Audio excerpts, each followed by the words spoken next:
This one is actually really cool in my opinion. I am headed to film the SMU women's volleyball game. I was worried about the battery life not lasting the whole game. Yeah, for stuff like this, typically when I'm more involved in the project, I'll charge. We can definitely do the 800.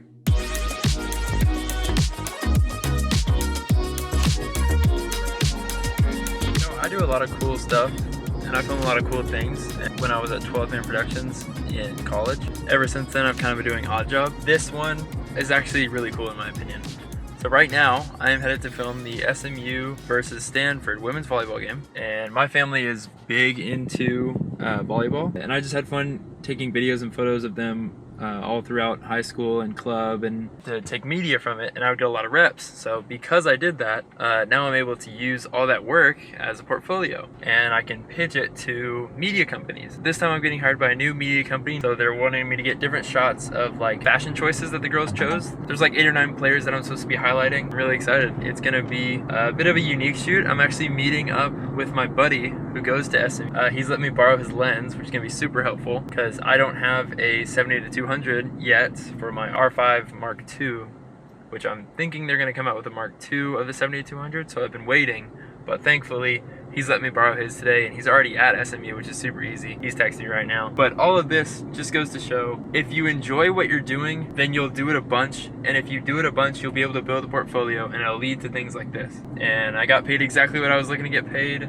They'd seen my portfolio, they knew what I was able to deliver, and they were really excited to send me. So I am going to film SMU women's volleyball for the first time, and hopefully film a bunch more times this season.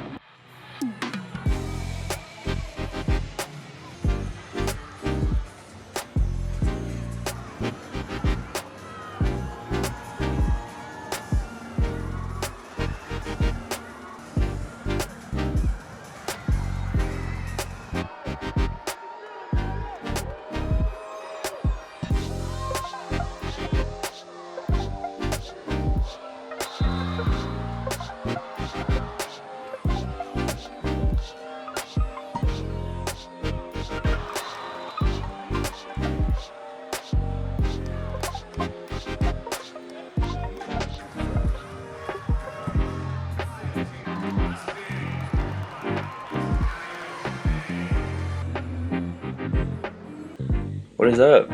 I'm walking around getting ready, but whatever. Alright, so today is Sunday. It's about 8 in the morning, and I am headed to go film at church today. Got another project we're working on for the church. Oh my gosh, you actually can't see me at all. So it's around 8 a.m. I am sending a video out to a client real quick. Stayed up super late last night. Big devil. I just need to upload it to the folder system. I'm gonna send it to her today and see if she has any revisions. I'm sure she won't, but we'll see. But yeah, I'm good now. So it's uploading. I'm not gonna show it because I use a NOS system. I don't want anybody hacking me. It gives me a lot of flexibility and I don't ever have to worry about storage. But yeah, so today, got a couple different shoots. Super dark, holy crap. This thing can't capture low light at all. Many other activities. It's just giving us a way to connect. It's giving us a community to surround ourselves with. It's giving us... You know, one of the things that's super convenient about filming at the church, it's broken up into 3 services, obviously. And if I'm filming, like in between services when I film, the least amount of people show up for first service. I get like a warm up, and then first service happens, and then everyone shows up to second service. So it's super convenient for me. We're right in the middle of first service right now, so I get to just kind of hang out and decide what I'm gonna do with my gear. This is the setup right now. I'm debating whether I want to build out my camera or not. I didn't say this yet, but I have this right now. It's 9 o'clock right now. I need to leave at probably 10 because I'm filming the SMU game right after this at noon. I gotta get there in the gym like 30 minutes before the game at least. Also, I may want to dump my card because I'm only rocking 1 card right now. I'm waiting to get a CF Express Type B card, but they're just super expensive. So it says it takes 30 minutes from here. Takes 30 minutes to get there from the church. Okay, I'll have a bone to pick with this camera. It's a great behind the scenes camera and it's super easy to rig. And it's also super convenient to vlog on. However, it sucks in low light. They played a video that I made last week. And I was trying to get a clip of it to show here, but it's just so, the dynamic range on this thing is just so bad. And I get it's a wide angle and then it's trying to pixel bend, but still, I mean, it's just bad in low light. Plus, I, for whatever reason, left the sound on, so when I turned it on to get a clip, it went like boop boop in the middle of a quiet theater, so I was super annoyed. I wish it was better in low light, and I wish it was more, gave a more clean image, but it doesn't. So I'm a little bit upset with that, and I wish I had the Insta360 X3. I wish I had the X4. I'd like to test them out. Insta360, sponsor me. I use your cameras all the time, obviously. Ignore that last thing I just said. So I've got to get the majority of what I need in between first and second service. It's actually convenient because then I'm not going to overshoot or overstay on accident, because I have to meet up with a buddy to grab his 7200. I owe you big for this one. He's let me borrow his 7200 for the SMU game, and he did last time too, and it was super helpful. Ooh, what?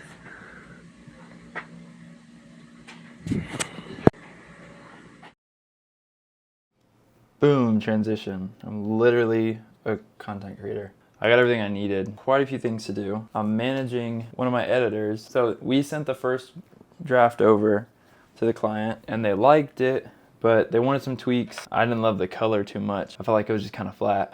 Sent him a text. Dang, I'm all over the place. Just kind of asking for him to make those revisions today. Haven't heard back from him. Kind of slow to respond, I'll be honest, which is super inconvenient. Managing the project, it's a little bit difficult when somebody doesn't respond like that super quickly. Is what it is.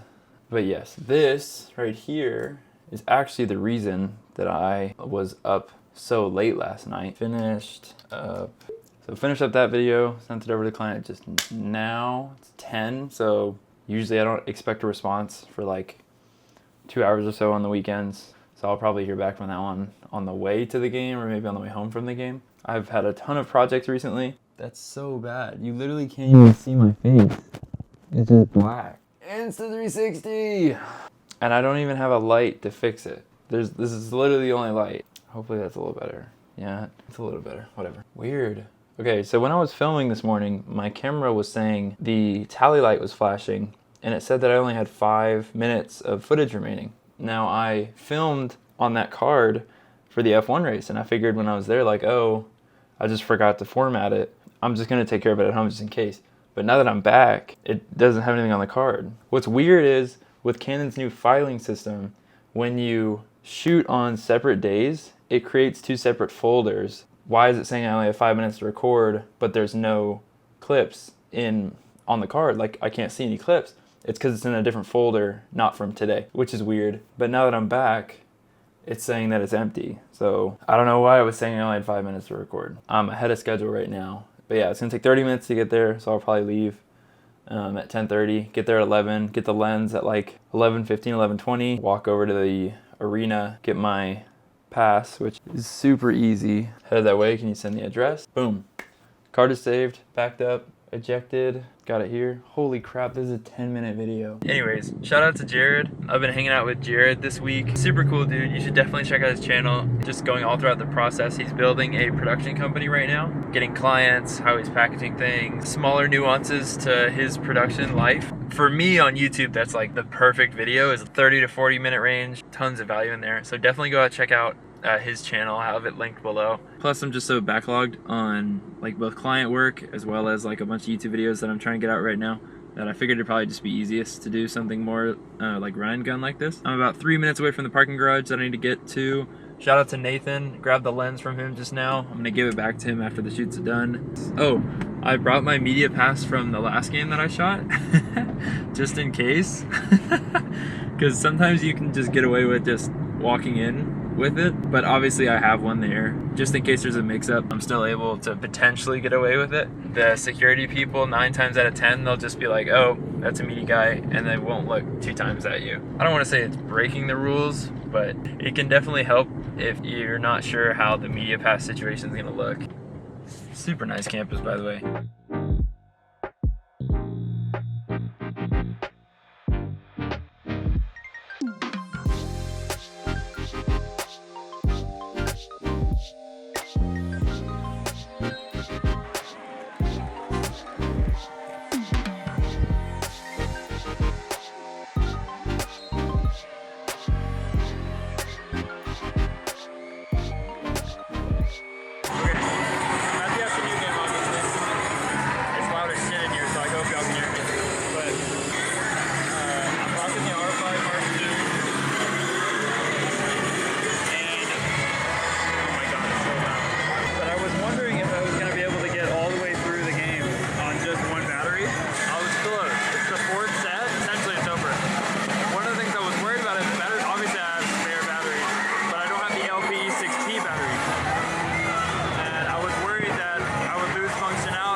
Yeah, so what I was trying to say, I was worried about the battery life not lasting the whole game, which I shot on Sony FX3s pretty consistently for like full game time for basketball games, and typically those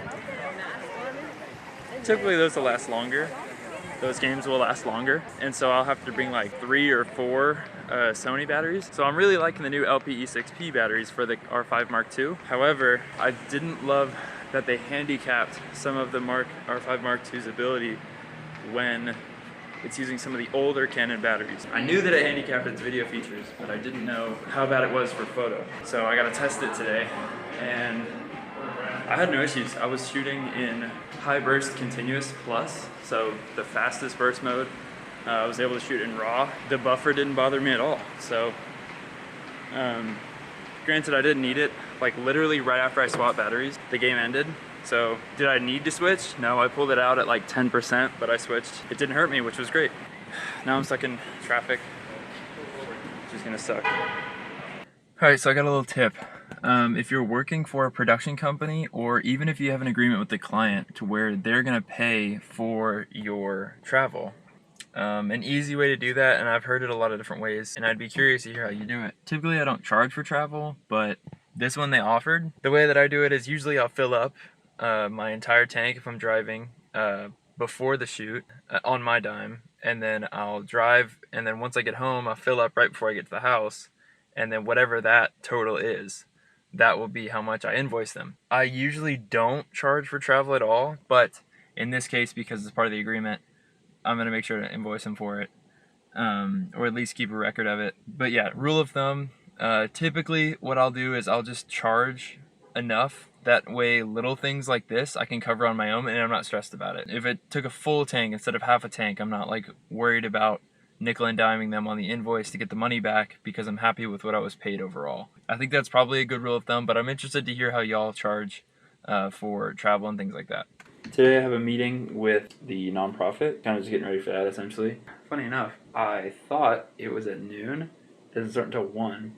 So the point of the meeting is so that we can schedule out the project. I figured I'd just do some pre-production work before then. This one's a creative meeting, so they're gonna give me like feedback on what they want. We're gonna get the conversation started on what they want it to look like, kind of like inspiration, theme, maybe typography, graphic design styles. After that, I'm gonna go make like a mood board. I don't know if I'll actually make a mood board, but I'm gonna send them screenshots of like angles and like looks, and then more or less get that approved for the next meeting. Obviously at the end of this meeting we're going to schedule the next one. That will be like the confirmation. Then from there we're going to have the interviews and schedule all that stuff out. I'm going to get it on their plate though and make sure that they start reaching out to the interviewees, so that way they can like see when their availability is and get that conversation started, because I think that could be one of the things that like holds this project up, is the availability of like the CEO and one of the clients and all that kind of stuff. Let's see, because I think I wrote it down who all they wanted interviewed. I think it was like 6 people if I remember correctly. Pretty much the goal is just start scheduling things, get scheduling on their radar. CEO, director, 2 sets of parents, 1 of the clients, 2 of the clients. So 6. I thought it was 4, but it's 6. Yeah, only thing I'm a little bit worried about, or I don't want to say worried about, but like confused on, is who all... God, dude, I'm all over the place. They just texted me confirming that it was at 1. The only thing that I don't know of right now is how I'm going to light it, because obviously I don't have any lighting equipment myself. I have like smaller lights that I can use for like ambience, a couple on-camera lights, but nothing like serious, nothing studio lights. I've been avoiding buying them. I just really don't want to have to buy that kind of stuff. So one thing that I'll do that helps out, because I don't have any lighting equipment, is I'll add like a rental cost to the end of the project. It's an additional amount that the client pays in order to cover any rentals and stuff. 2 separate options, either doing it myself and renting it from a place in Dallas. I use Aperture Rent. I've heard a bunch of people use it and like it. I've had one person say that they didn't like it, they had bad experiences. They've been okay. I've been considering hiring out one of my buddies and like renting his equipment for the shoot, and then potentially paying him to be a gaffer as well, because I know he has all the equipment. Like, he would do a great job on it. The project would probably benefit from him being on set and actually helping. So I'm thinking I'm probably going to use the retainer or the rental costs to cover his pay him for the rentals, and then see if he can come help. So that's probably what I'll do. And I hadn't thought about using the rental for that, but that'd be super helpful. But yes, super valuable. I didn't used to do this, but I do it now. The rental cost, it's great for the contract. It's also great for negotiating, because if they need to reduce the budget, you can just walk back the rental cost amount, and it's not anything out of your pocket, because at the end of the contract, I'm giving 100% of the rental cost back to the client. So it's literally only for the cost of the project. It works great. In this case, it's definitely enough to cover a day rate for lighting. I think it would probably cover 2 of his days of lighting if I were to use his equipment twice. But I'll have to ask him. Now the job is simply go through all my notes and the letter of intent and the email that he sent with like details on everything, and then kind of laying out a plan for the project. Yeah, and I'm bringing my drone. One of the things in the contract is the nonprofit's like a community, and one of the things that they wanted in the contract, or like media they wanted, is drone video. So I'm gonna have like flyovers and stuff, and make sure they get footage of properties on their property. It's like a real estate video essentially. So I'm bringing the drone just in case they want me to film today. Otherwise, that's another one of the things that we're gonna have to plan for, is the day that I can come out and film the property. If we needed to, I think we could maybe hit the 700, but I'm just letting you know what my rates are. And no, we can definitely do the 800. That's not a problem. yeah, for stuff like this, typically when I'm more involved in the project, I'll charge. Got you. On this one, I'd be happy doing it. And if there's like a project that comes up in the future, you can kind of have those numbers for reference on anything moving forward.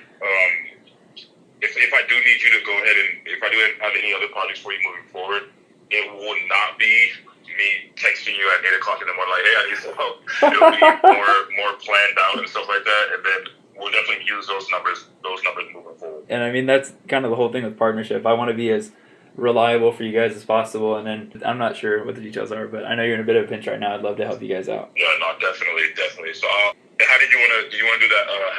Half up front, and then half on when the deliverables are done. Historically, I've done everything up front, and then I don't charge for revisions.